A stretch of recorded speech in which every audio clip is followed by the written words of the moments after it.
So now with most of my projects finished and back on the road, I was hoping for a nice weather day so I could take the TL1000R out for its first ride. Sadly, that hasn't happened because this is the UK and the weather's been pretty grim. So you guys very nearly didn't have a video this week. Then I thought, I know, I'll jump on eBay and see what I can find that you might find interesting. And oh boy, I found something interesting. I found a very cool bike on an auction. And I won the auction. I went to pick up said bike in my car. And I don't have a trailer. What I'm about to show you is the biggest challenge I've ever set myself, and it cost me £740. Follow me.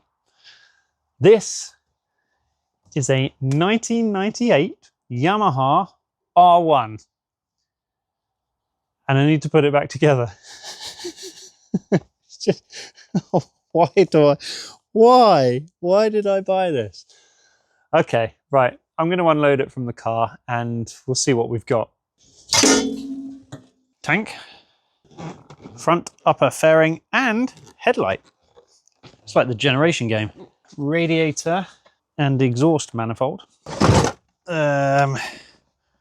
What looks to be the majority of the gearbox. And in this box we have the wiring loom and all sorts of other bits. Various fairings. Looks like under the seat battery tray. Rear kind of seat cover plastic, which has definitely seen better days. I found the seat and the airbox. Now here we have the engine, which is covered up by somebody's t-shirt. As you can see, the bottom of said engine is not attached to it. Oh boy. Do you know what though? Surprisingly light. Oh yeah. Okay, what's left in here? Bit more plastic. Let's get the rest of these fairings out before they get even more damaged. I mean, they're not in the best condition, to be honest. So here we have the rear swing arm and wheel assembly. Ooh, a trumpet. Front suspension and wheel.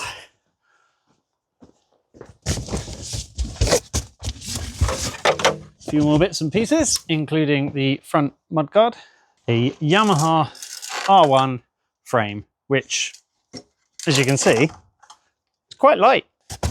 Another piece of fairing, another piece of plastic, and here I have the carburetors. And that is it. That's one big pile of bits. Okie dokie. Now I know this looks bad, but this bike is actually a clean title, which means it hasn't been crashed or stolen. And in theory, once back together, should be worth a lot more than I paid for it. If I can get it back together, that is. I've definitely got my work cut out for me. There's some really good bits in this pile of what appears to be junk at the minute. The forks look absolutely perfect. The carburetors are complete. They'll need a rebuild, but that's definitely way down the line.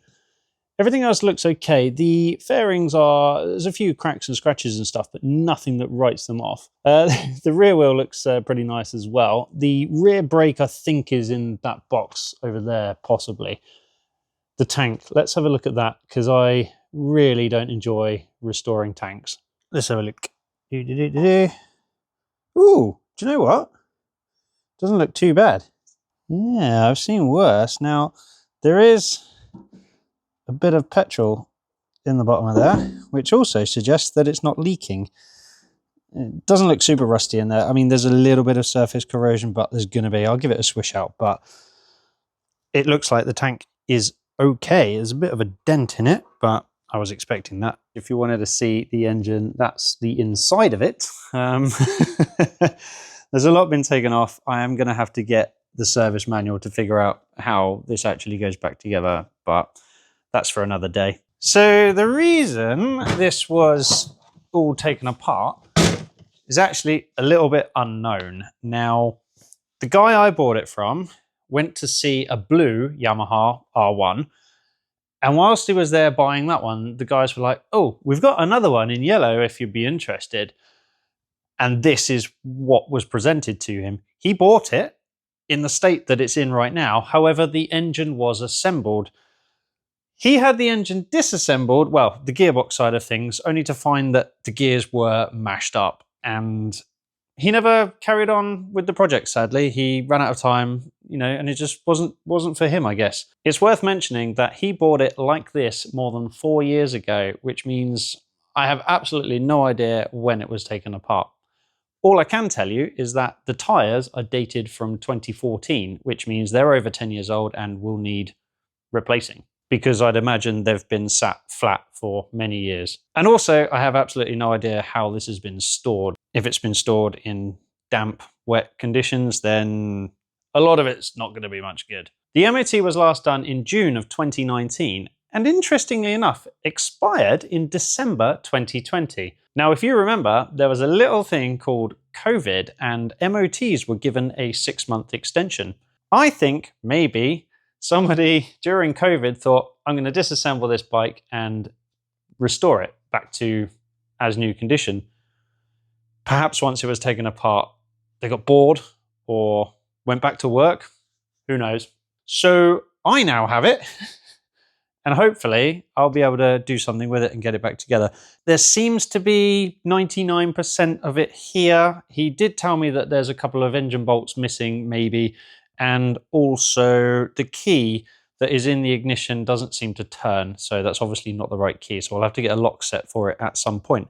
Luckily, I don't think this has an immobilizer or anything like that. So that won't be too much of a drama.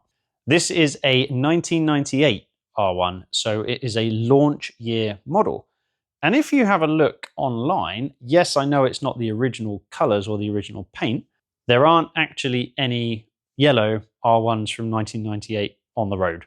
So if I can do what appears to be impossible and get this back on the road, it will be the only one. Just like the FZR1000 that I did, which is still on the road.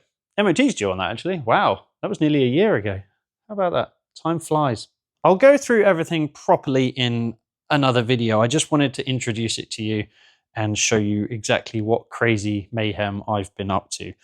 This is going to be a long-term project. It's not going to be something I'll get finished in 2 or 3 episodes. So bear with me on this one. This is basically a replacement for the GPZ, which is now finished, as you would have seen last week. Was it last week? Yes, it was last week. Realizing I needed another project for the channel, a short-term one, because I like to do 3 episodes, get a bike in, get it running, get it done, and then move on to the next one, so that the content stays fresh for you guys. So this wasn't ever going to be that bike. So I got on the phone to Danny at Trade Bikes Direct. I've bought many bikes from Danny, the TL1000R, the FZR1000, the ZX10 and the CBR1000. They all came from Trade Bikes Direct and they've all been really quite successful for the channel and they've been fantastic bikes. Lo and behold, he had the most perfect bike to do. So without further ado, let me show you that one. So in 1998, Yamaha brings out the R1. It's then very closely followed the next year by the Yamaha R6. Now this is a 600cc version of the R1. Well, it's not really a version of the R1 because it's a completely different bike. There are very few parts that the two bikes share. I paid £895 for this and that's cheap for an R6. But it is very tatty. Looks great from where you're sitting right there. But let me show you around it. It's got a few small issues with it. So upon first appearance, it actually looks pretty good. Looks quite cool, doesn't it? It looks quite nice. However, when you get closer, you discover things like this. Original indicator, which is actually quite uncommon for the bikes I have. This isn't really attached anymore. It's got stickers stuck all over it. Well, hiding cracks mainly. This headlight seems kind of faded, scuffed. This one's got a bit of a scratch in it. The stickers and overall condition of the fairings is pretty bad, to be honest. This isn't attached anymore. There's something going on with the seat in that it doesn't seem to have any clips or anything that hold it in place, or I'm missing something here. There's no beatery. This actually isn't attached anymore. And in general, like I said, it's just a scruffy, tatty, been used bike. The number on it might suggest it's been tracked, but I mean, it's a Yamaha R6. It's probably going to have been tracked at some point. It's not all doom and gloom though. This bike does have some good things. The tank, for a start, is absolutely pristine, and I don't have to do anything with that. I don't have to swish it out or clean it or anything. It works. It doesn't leak. It's not rusty. Yes, finally a good tank. The front brakes, they seem to be really good. Back brake's stuck on a little bit though, but not too worried about that. Also, it hasn't been crashed, it hasn't been stolen, recovered. It is a clean title bike and a launch year, just like the R1 that I've got. The tyres are pretty usable and the front forks seem to be in very good condition. What else is good? No, that's it. I think that is it. That is all that's good. Mirrors aren't broken. That's good as well. Or are they? Mirrors are nearly broken. Right, okay. Also, it was last on the road only a couple of years ago, so nothing should be that bad about it. It certainly shouldn't be too rusty underneath. So when the guys at Trade Bikes Direct get a bike in, they'll give it a visual inspection, make a list of all the issues and things that are obvious. Then they'll see if the engine starts. They'll turn the ignition on. If there's no ignition, they'll stick a jump pack on the battery and try and start the engine. If it doesn't start with the button, they'll go straight to the starter motor with a jump pack to see if the engine turns over. This doesn't. This is the first bike I've bought knowingly that the engine doesn't turn over with power. I'm taking a risk and a gamble that it's the starter motor that's at fault, but there is a very high chance that the engine is seized, which makes great content for you guys, but isn't great for my wallet. Let's get this in the workshop, take the fairings off and see if we can get access to the starter motor. Repeat what Trade Bikes Direct have already done, and then take it off and see if it actually spins on the bench and if the engine turns by hand. Let's give it a go.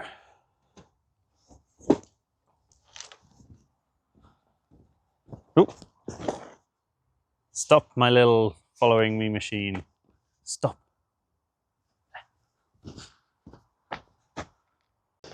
Okay, so I'm in the workshop. As you can see, the R1 is behind me.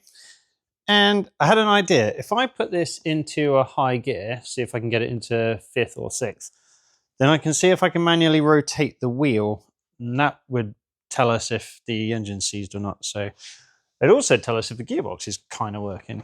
All right, neutral, 2nd, 3rd, 4th, 5th, 6th. Right, this should turn. Oh dear. Unless I'm missing something, I think we might be in trouble. Yep. Okay. I'm pretty sure it's seized. I should be able to turn the engine with the back wheel in 6th gear, and I can't. This is bad news. But in all fairness, it was going to happen sooner or later. The amount of like projects, spares, repairs, scrap bikes I buy, there was bound to be one that was going to be absolutely toast. Let's have a look at the starter motor anyway. As per usual, find the screws, remove the screws, fairings will come off. Now, because this is already kind of hanging on by a thread, what I'm going to do is take this panel off and this panel at the same time. So I'm going to do that, and that, and that. Oh, and that one. Or did I say that one? I probably said that one. That one, that one, that one, that one, that one. And then take that off, see them on the other side. I know I said earlier in the video about these being the stock indicators. I'm not 100% sure, to be honest. Let me know in the comments, because I don't think from the factory it was half sticking out a hole. I might be wrong, but yeah, don't think they are the original ones. I think that's the least of my concerns, to be honest. Yes. Okay. Fairings are off. Where is the starter motor on this bike? Can you see it? Is it under the tank or something daft like that?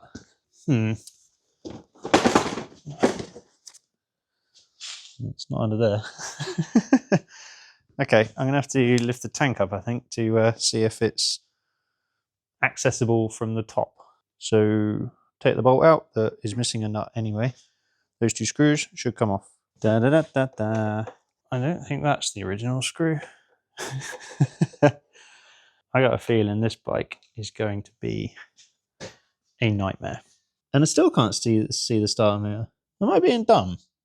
It's pretty minging under here, but it is complete. And everything is still attached. So let's repeat what has already been done that I've been told about. Jump pack on there. Ignition on. Fuel pump works. That's probably the jump pack moaning because it's detected no battery, so maybe I've got to be quicker.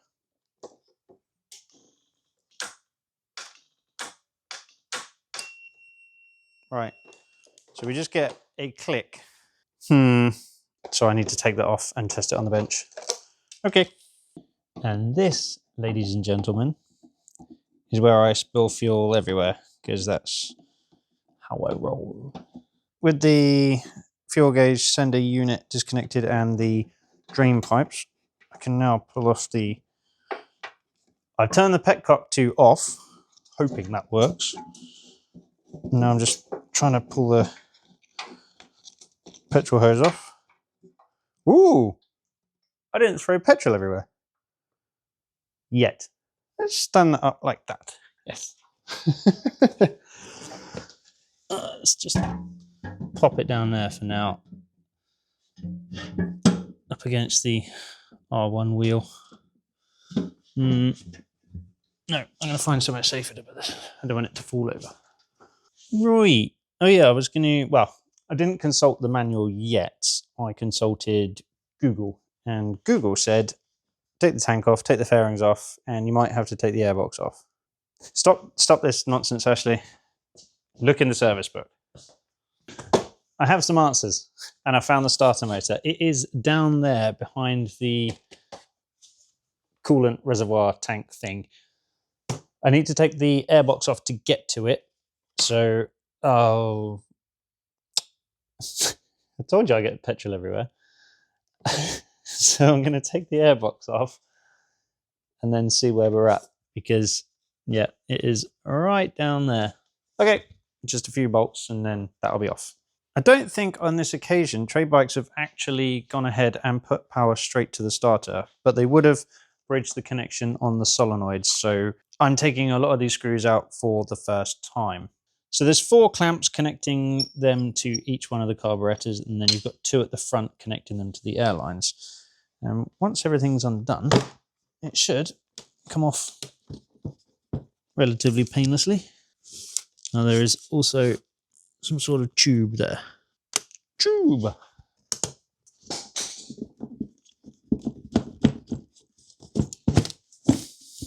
Mr. Tube on this side. Okay, come off that end then. What? It's got tubes and pipes going everywhere. This is ridiculous. Okay, I'll take it off from that one. This is absolutely filthy. I should have put gloves on. I should always put gloves on, but I always forget, and then it's too late. Right. Is that it? Yes, that is it. Right. Okay, put that somewhere safe. I'm going to go wash my hands and then put gloves on. Okay, with the airbox off, I should be able to, just about down there, see the starter motor. But access is horrendous. There's a bolt down there. It's like operation. Okay, to get that off, it looks like... What on earth? This was supposed to be an easy job. If I pull this piece of foam out. Ah, right, I can see what I'm doing now. Looks like there's an 8mm, two 8mm bolts clamping it down, and then it will basically go that way and then hopefully out the gap. We'll see. An 8mm on a wobbly head and get in there. In we go with the world's longest 1/4" extension. I need a magnet on a stick to be able to get those bolts out. Oh no, my ratchet's stuck to my microphone. Sorry about that. Oh, that would have been much easier if I'd have undone it all the way. 2 bolts removed. Hopefully that's it. And I can just, right, I've managed to push the starter motor away from where it's seated. There we go, that feels loose. The question is, can you get it out of this gap? And if you can, how impossible is it to get a replacement back in? Might be easier to cut this cable tie because that's connected to the positive side of the motor. I'm pretty sure I didn't have this trouble on my Thundercat, which was the year before this came out. This is ridiculous. I guess they weren't expecting a starter motor to go faulty. Oh, wait a minute.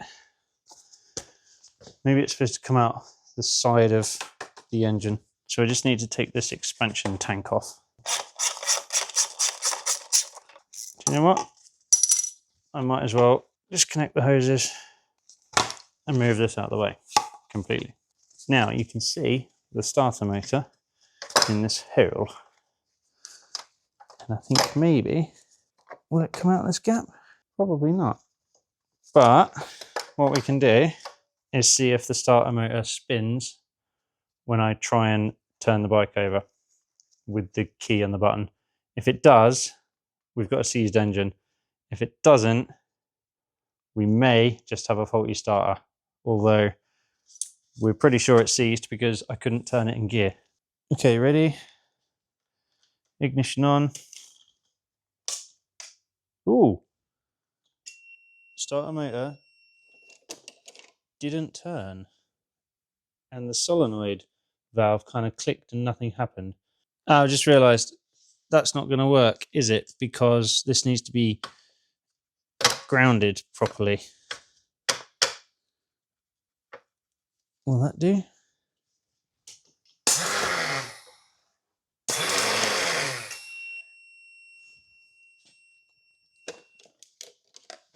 Right, it looks like the starter motor works, which means, well, bad news. Okay, so we have a seized engine. It's not the end of the world. I see this as an opportunity to take the engine out, strip it down, and see what's actually gone wrong with it. And I think you guys might find that quite interesting. So don't feel bad for me. You win some, you lose some, and this bike is going to take a lot longer than I thought it was going to take. So might need another interim project for the meantime. We'll see. So we've got the R1 that needs a complete rebuild. Got the R6 that needs a complete rebuild. Maybe we'll change the plan slightly. Maybe. Anyway, I'm waffling on. If you like this video, don't forget to give me a thumbs up. And if you're not subscribed already, don't forget to subscribe. And then that way you'll get like notifications and stuff of when I upload the next video on these two interesting bikes. And I will catch you next time. Cheers.